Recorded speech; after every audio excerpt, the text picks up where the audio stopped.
Meus amigos, há uma frase interessante que eu não sei quem é o autor, mas que é uma frase que talvez você já tenha ouvido falar, que diz que religião é para aqueles que têm medo do inferno e que espiritualidade é para aqueles que já vieram de lá, já passaram por lá. É uma frase que realmente nos diz algo interessante sobre o fato de que as religiões podem ter uma necessidade até um determinado ponto na vida dos indivíduos, mas há um determinado momento em que precisamos ganhar asas e que neste momento a espiritualidade ela deve ser realmente colocada no seu devido lugar e está acima de todas as religiões. Ou seja, quando nós fazemos um canal sobre espiritualidade livre, impossível que nós não falemos de religiões. Claro, porque os seres despertos, aquela pessoa que está tendo seu despertar espiritual, aquela pessoa que está tendo sua expansão consciencial, ela já foi uma pessoa religiosa, ela já foi uma pessoa de alguma religião, ela já foi algum sacerdote, sem falar nas encarnações anteriores, que todos nós temos apegos ainda, não é?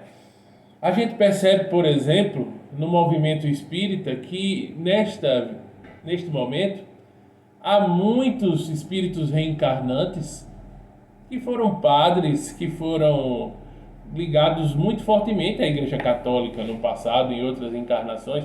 Não há menor dúvida disso. Por que o movimento espírita é tão igrejista? Por que o movimento espírita é tão catolicizado? Evidentemente porque ele também é feito não só por espíritos desencarnados, que foram ligados totalmente à igreja, como por espíritos reencarnantes também, que tiveram vidas já totalmente ligadas no passado à Igreja Católica Apostólica Romana. Então, naturalmente, o teor do espiritismo, o espiritismo chega no Brasil, um país super católico, não é? Então, justamente aqui é onde o espiritismo deu certo, o único lugar. Porque no mundo tem centros espíritas, mas todos eles fundados por brasileiros ou que têm brasileiros na sua diretoria.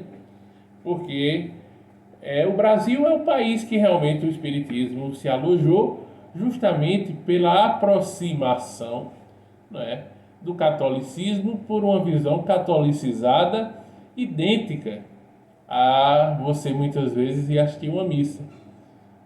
E aí a gente reflete com isso, por isso que a proposta é, do Espiritismo é muito cristã católica, evidentemente. A maioria desses palestrantes que fazem suas palestras muito igrejistas, que direcionam o movimento espírita para esse lado, todos eles tiveram um passado catolicizado, né? Foram muito ligados à Igreja Católica, provavelmente, inclusive tendo funções assim bem fortes dentro da Igreja. E o que é que eu estou querendo dizer com isso? A gente vem de várias encarnações, onde nesta encarnação nós temos influências ainda em nós das encarnações anteriores. Quando chegamos aqui, então temos tendências, temos as nossas tendências naturais de gostar mais de uma coisa do que outra, de se afinizar mais com uma coisa do que outra, né? Tem gente que já foi protestante em outra encarnação, volta, continua protestante. Tem gente que foi católico, volta católico, né? E aí, lá no Oriente, aí a gente já vê outras situações, né? No budismo, no zen budismo, no hinduísmo, mas sempre essa ligação reencarnatória que conduz as pessoas geralmente a, em algum momento da vida, buscarem aquelas mesmas situações, até haver um momento maior de despertar. Até haver um momento maior de despertar. Você veja que a proposta de pensar bem, falar bem e agir no bem, isso já era falado pelo zoroastrismo, na Pérsia, né? Já para o Zoroastro, Zaratustra, E isso está na fala de Jesus, isso está na fala dos padres, na fala dos monges, na fala dos yogis, na fala do palestrante espírita, na fala do budista, na fala do hinduísta. Todo mundo diz que esse é o nosso propósito que nós devemos ter: falar, pensar e agir de maneira com a consonância. É fácil isso? Claro que não, mas é possível. É possível que aos poucos nós possamos introduzir isso, passo a passo, evidentemente. E por isso mesmo é importante dizer que canais como este tem o dever de alertar as pessoas para este despertar. Por quê? Porque também há espíritos reencarnantes que não são melhores do que ninguém por isso, mas que têm também o papel e estão designados a serem convocadores, conclamadores, incentivadores e líderes, né, de um processo de convite, de um processo de conclamação para que pessoas possam despertar. Então, nós que temos canais no YouTube, nós que estamos bem intencionados, que temos canais no YouTube, independente de quantidade de seguidores, de inscritos, de canais mais novos ou mais antigos, canais de boa vontade, que têm egrégoras positivas, esses canais estão a serviço disso, de conclamar, de alertar pessoas, de ajudar pessoas no processo de despertar. Porque cada pessoa vai ter o seu momento, é claro. Mas não é por isso que eu não posso tentar ajudar e fazer alguém despertar mais rápido. Esse é o nosso papel. Não adianta só dizer assim, cada um vai ter o seu momento, parece uma coisa muito que é cada um por si. Ou seja, sempre a gente procura uma frase de efeito, uma crença limitante ou um pensamento limitante para deixar as pessoas, cada uma por si, cada um que se vire, cada um que se resolva, né? Então é importante ter muito cuidado com o auto-amor, né? E com o individualismo exacerbado. Por isso a proposta de Carl Gustav Jung é a proposta da individuação e não do individualismo. É a proposta de você conviver com as pessoas, não é de você se fechar, de se isolar, mas é de você entender que você tem o seu caminho, a outra pessoa tem um caminho dela, todos têm o seu caminho, todos têm uma vida única e incomparável, cada um é um ser único e incomparável. Mas nós podemos auxiliar, ajudar e ser ajudados. E ajudar pessoas no processo de despertar também, no processo de ter a sua metanoia, a sua mudança de consciência, a sua expansão de consciência. Isso é muito importante, não é? Com relação à influência dos espíritos em nossa vida, ela existe de maneira muito prática, não é? Todo mundo aqui já sentiu a influência. Pode até não associar isso a uma influência espiritual, mas exemplos básicos disso. Eu vou citar uma questão muito falada, muito propalada do Livro dos Espíritos, que diz, Kardec pergunta, os espíritos influenciam em nossa vida? A resposta do Espírito de Verdade diz, muito mais do que vocês imaginam, muitas vezes são eles que vos dirigem. Então a resposta do Espírito de Verdade é, muito mais do que vocês imaginam, muitas vezes são eles que vos dirigem. Para você ter uma ideia de como há uma influência forte, né? Vamos refletir sobre isso. Em sua vida, em minha vida, na vida de alguém, nós precisamos ter conectividade com a luz, conectividade com as forças maiores, conectividade com o Deus que você quer, que você imagina, com o Deus que há no seu coração, com a centelha divina, não é? E essa expressão centelha divina ela é muito utilizada pelos Rosa-Cruzes, né? A centelha divina, que segundo eles é a centelha divina que une uma rosa com a cruz, né? e tem muito a ver com o processo do chakra coronário, chakra frontal, glândula pineal, etc. Né? A epífise. Então, nesse aspecto, você já pode ter observado, e eu vou citar exemplos da minha vida, mas eu sei que isso, todo mundo passa por isso. As influências dos espíritos podem ser negativas e positivas. Eu já enfrentei em minha vida influências negativas fortíssimas e já senti influências positivas maravilhosas. Provavelmente você na sua vida também. Então, eu vou dar pequenos exemplos aqui para a gente entender. Houve um período que eu estava trabalhando na área da educação como professor e, sem motivo algum, uma determinada pessoa que era minha chefe, ela era, digamos, eu era um professor, ela era secretária da educação de todo o município, né? De uma hora para outra, essa pessoa, você pode acreditar, sem motivo algum, começou a me perseguir. Não foi com a minha cara. E o mais interessante disso tudo é que ela já tinha sido minha professora, eu era criança. Ela tinha sido minha professora num determinado colégio. Ela nem sequer se lembrava que tinha sido minha professora, né? Que já tinha uma referência sobre mim, mesmo eu sendo uma criança. Uma criança, mas já era adolescente, criança-adolescente, quando ela foi minha professora.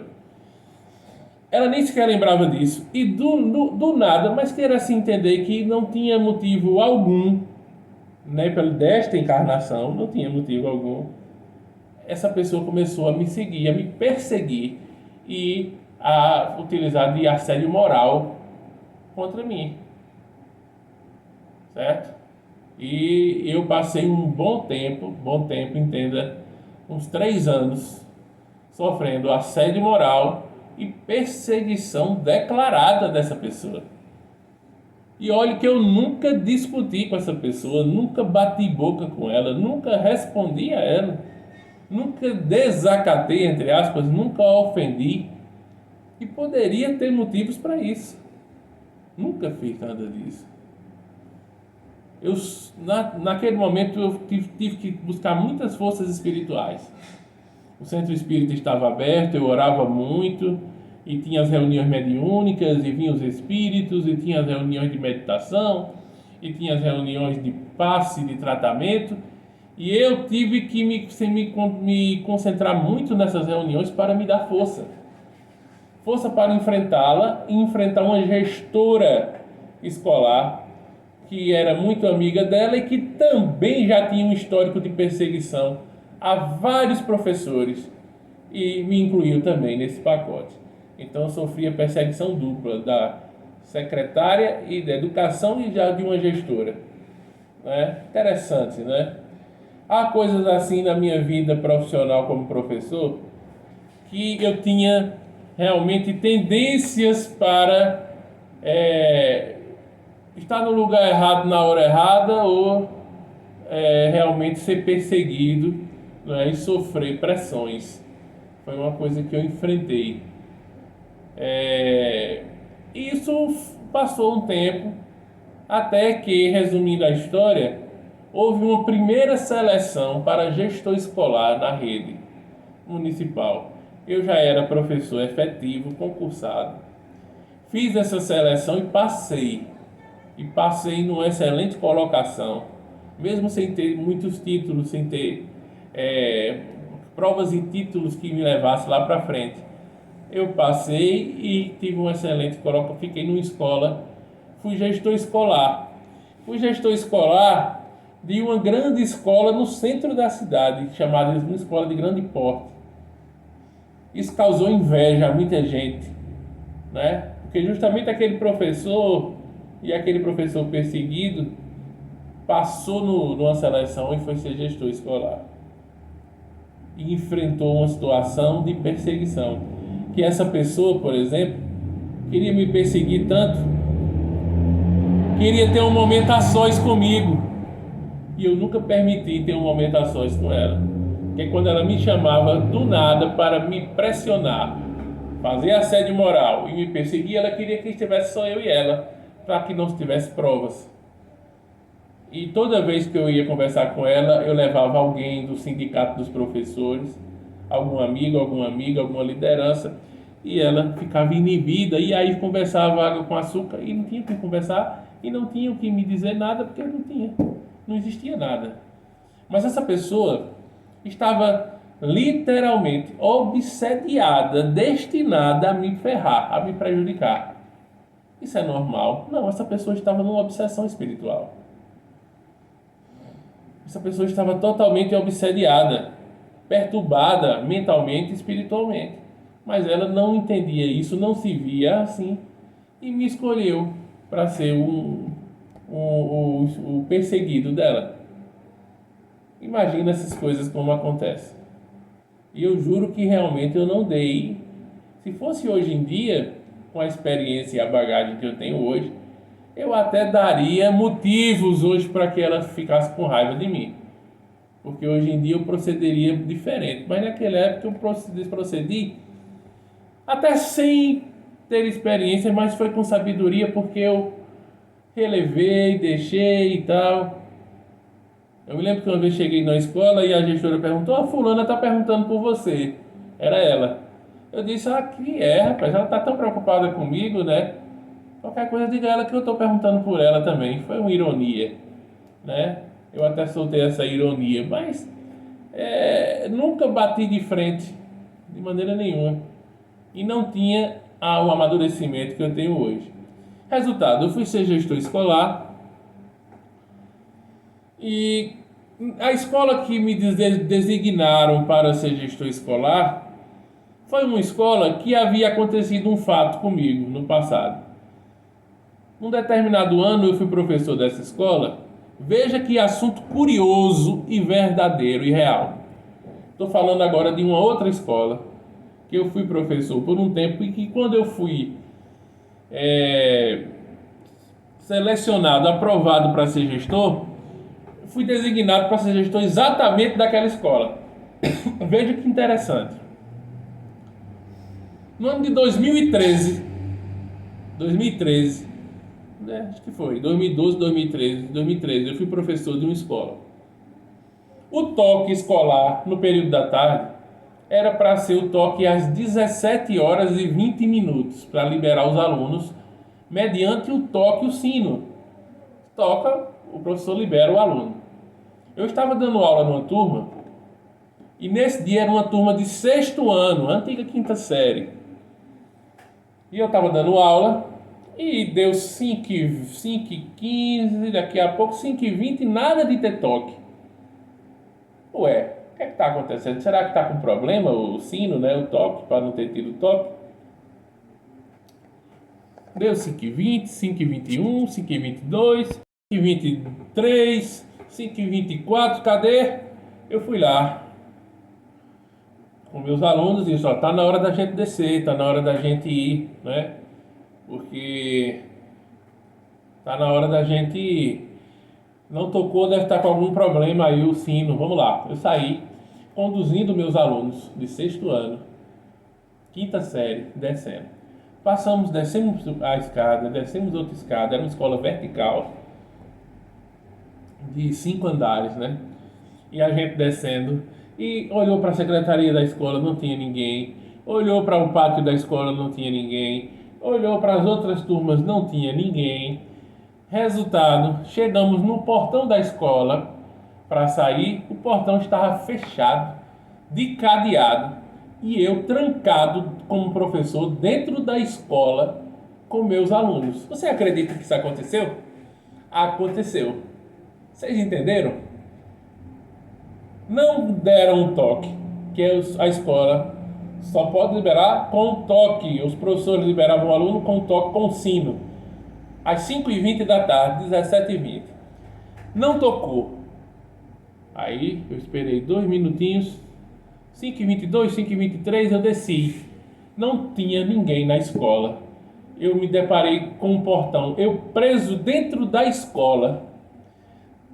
Portão fechado, cadeado, só eu e minha turma de alunos. Ninguém. Você acredita que isso acontece? É a educação do Brasil. Aí o que é que acontece? Eu tô lá, com meus alunos. 2013, viu? 2013. Quantos anos faz aí? 11 anos. 11 anos passados, no túnel do tempo. Aí eu tô lá. O que é que eu faço agora, né? O que é que aconteceu? Simplesmente por incompetência, a gestora da escola, a gestora adjunta que tinha, as coordenadoras, e olha que tinha 4 coordenadoras, secretária escolar, gestora e gestora adjunta, 2 gestoras, 4 coordenadoras, uma secretária escolar, fora os outros trabalhadores da escola. Ninguém me avisou que iam liberar mais cedo os alunos. Pode isso? Pode isso, Arnaldo. O que é que eu fiz? Fiquei preso dentro da escola, saíram, não chegaram na minha sala batendo: professor, por favor, a gente está liberando hoje mais cedo os alunos, às 17 horas, por favor, o senhor libere a sua turma? Ninguém me falou nada. E naquele dia, às 17 horas, todo mundo largou, saiu voando da escola, a gestora saiu voando, a outra também, todo mundo saiu voando e me deixou preso. Que interessante, né? Me deixou preso. E eu preso com os alunos. E os alunos: e agora, professor, o que é que eu faço? Deixa eu subir aqui para pular o muro. Os alunos magrinhos, pequenininhos, né? Então já queriam subir para pular o muro da escola. Alguns conseguiam fazer isso, outros ficavam mais agoniados. Veja que situação. O que é que eu fiz? Eu tinha o telefone celular, né? Tinha o telefone. Naquela época não tinha o WhatsApp ainda. Ainda não tinha o WhatsApp. E eu tinha o telefone do secretário da Educação na época. Eu tinha o telefone dele, que me conhecia porque já tínhamos trabalhado no Projovem Urbano, aquele projeto. Resultado, não tinha outra opção. Eu estava preso dentro da escola com os alunos, né? Liguei para a gestora, ela não atendia. Liguei para a coordenadora da escola, não atendia. Liguei para a coordenadora, ela não atendia. Ninguém atendia o telefone. Estava todo mundo saindo, parecia que estava indo para a praia e fecharam a escola. De maneira incompetente, com um professor, um profissional dentro e alunos. Foi o que eu fiz. Se ninguém me atendia, eu liguei diretamente para o secretário da Educação. Ele atendeu, eu digo: meu amigo fulano, oi, professor Kardec, tudo bem? Olha, eu estou aqui na escola tal, agora preso dentro da escola com meus alunos. Você acredita? Como é a história? Eu estou preso aqui agora. É mesmo? Como é que isso aconteceu? Bem, eu não sei, eu sei que o meu problema foi que eu cumpri o horário, né? Porque 17h20, que é para sair, eu cumpri o meu horário, aí eu estou preso. Você vai ver que o meu problema foi esse. Não é? Minha falha, entre aspas, foi cumprir o horário. Ninguém me avisou nada, cumpri o horário, cheguei aqui, estou preso com os alunos de 6º ano, 5ª série aqui. Estão todos sob minha responsabilidade aqui dentro. E aí? O secretário de Educação soube dessa notícia, ficou louco da vida sem acreditar. Aí ligou, procurou a gestora, aí a gestora apareceu, atendeu o telefone, e aí daqui a pouco lá vem uma coordenadora subindo, correndo. Nesse meio tempo, nesse interim, um dos alunos do 6º ano, aquele que sempre tem aquele mais ousado, né? Aquele levado, aquela agonia, ninguém chega, ninguém resolve, enquanto eu ligava para o secretário e ninguém da escola chegava. Sabe o que foi que esse aluno fez? Esse aluno já era daqueles que tinha fama nas redondezas de que furtava algumas coisas, né? Fazia alguns roubos e até às vezes entrava em residências. Tinha esse boato. Bem, esse menino disse: professor, quer que eu ajude? Eu digo: não, vai chegar o pessoal aí, já está resolvendo, né, tal. Esse menino deu uma voadora no portão da escola. Deu uma voadora. A primeira já abalou. Ele disse: professor, só mais uma. Ele voou, deu uma voadora, quebrou, arrombou o portão, com cadeado, com tudo. Abriu, os alunos saíram, né? Os alunos saíram. E eu fiquei lá. Não tinha nem porteiro, né? Não tinha nem o porteiro não deixaram ninguém. Interessante essas coisas, né? Aí eu fiquei na porta da escola, lá veio a coordenadora, correndo porque recebeu, né, um chamado do secretário de Educação. Lá vem ela. Aí vem, chega lá, oxi, que foi? Aí eu digo, um aluno aí, né, resolveu. Eu disse a ele que não fizesse mais na demora do processo, né, ele decidiu facilitar a saída dos colegas aí, né, e a minha saída também. Afinal de contas, estávamos presos, ele utilizou um método aí que não é o mais correto, mas no momento de desespero, né, é até compreensível. Eu disse isso, ela foi, ficou para lá e a gente saiu. Até aí, beleza, né? Beleza, beleza. Tranquilo. Quando é no outro dia, eu chego na escola, aí a diretora, né, a gestora, mas que na época era diretora, porque a nomenclatura era essa mesmo. A diretora me chama na sala dela. Quero conversar com o senhor. Olha a autoridade, né? Aí lá vai eu conversar com ela. E ela quis me responsabilizar pelo fato, você acredita? As pessoas são incompetentes ao extremo e querem terceirizar a culpa das coisas. Pode isso, pode isso.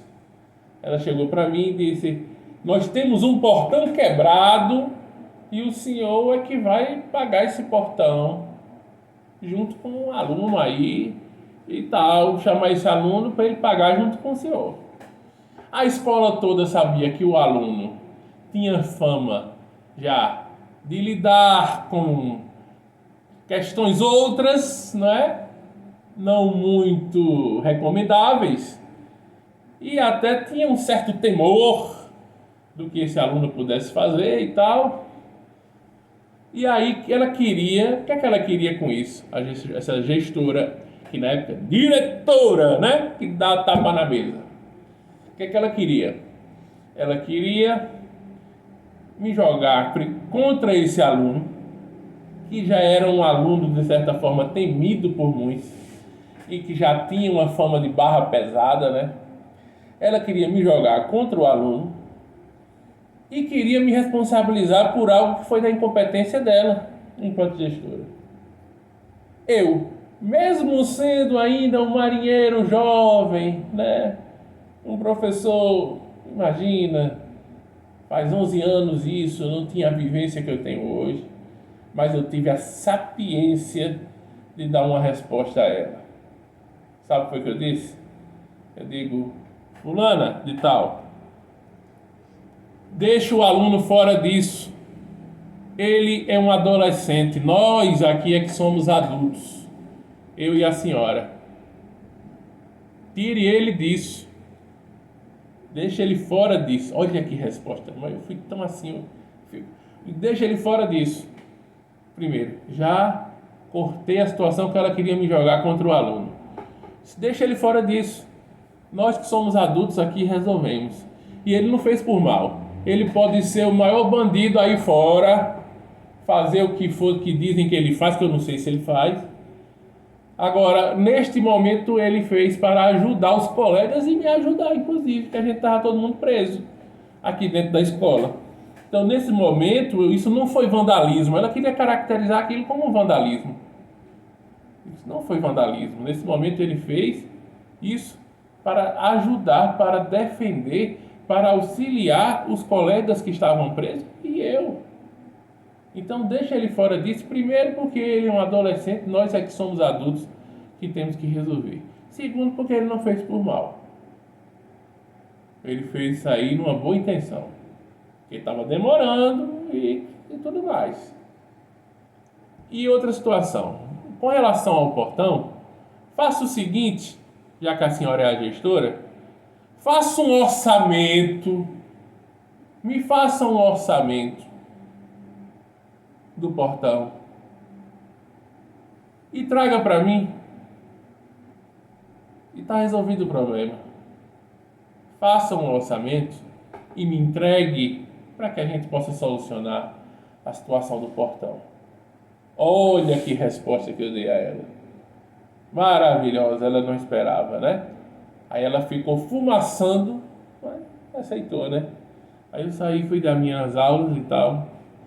Vida que segue. Saí, passou um dia o portão quebrado, 2 dias.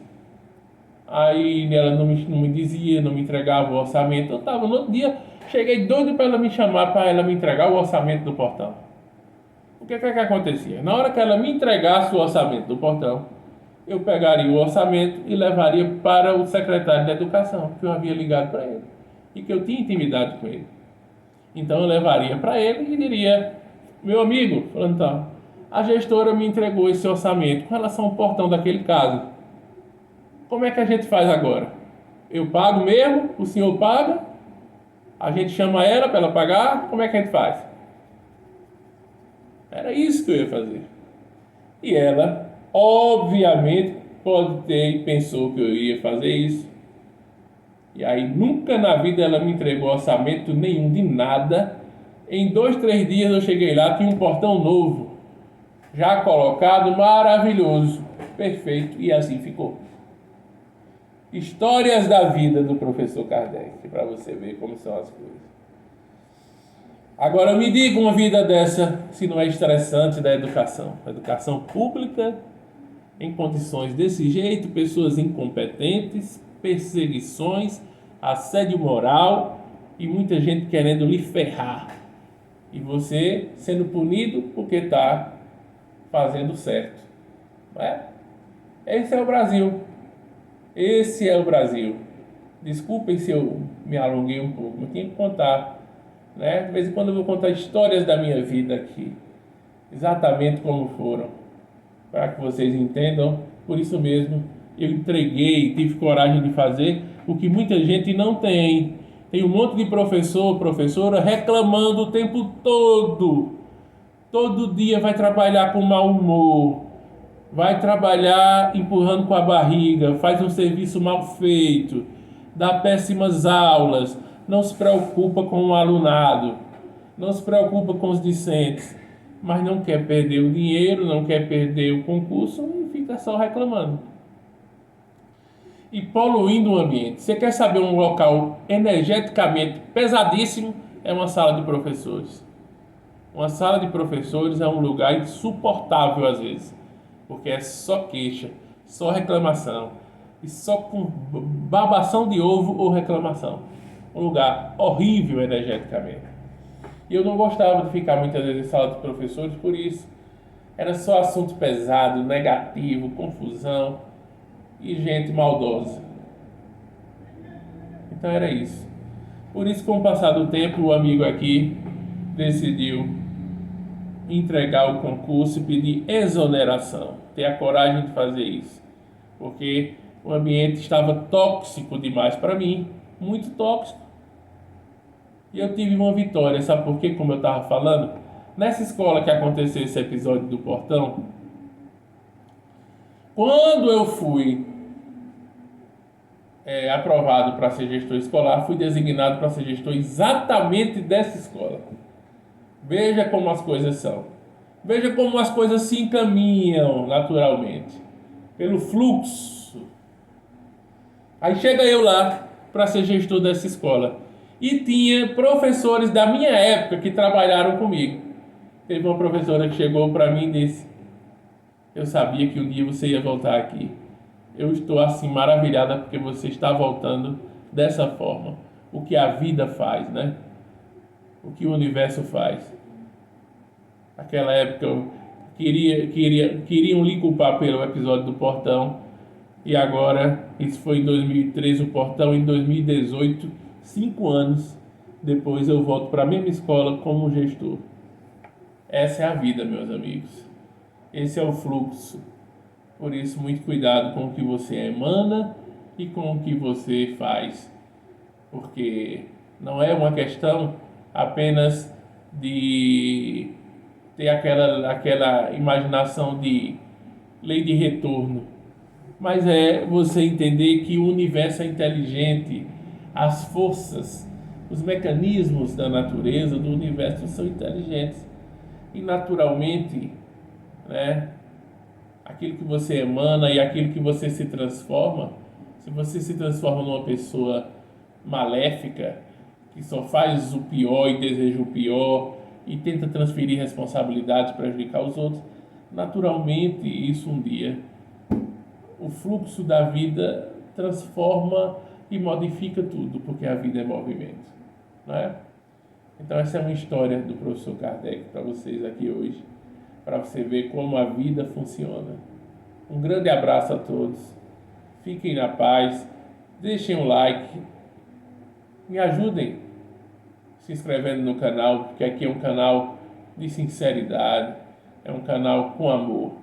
Se inscreva no canal, por favor, dê essa força e, por favor, de coração, solicite para que seus amigos, colegas, grupos de WhatsApp, familiares também se inscrevam no canal, para que o YouTube possa indicar os nossos vídeos com mais frequência e para que mais pessoas conheçam o nosso conteúdo, que é útil, que é de qualidade. Se inscreva no canal e não esqueça o like. Deixa o like aí. Muito obrigado.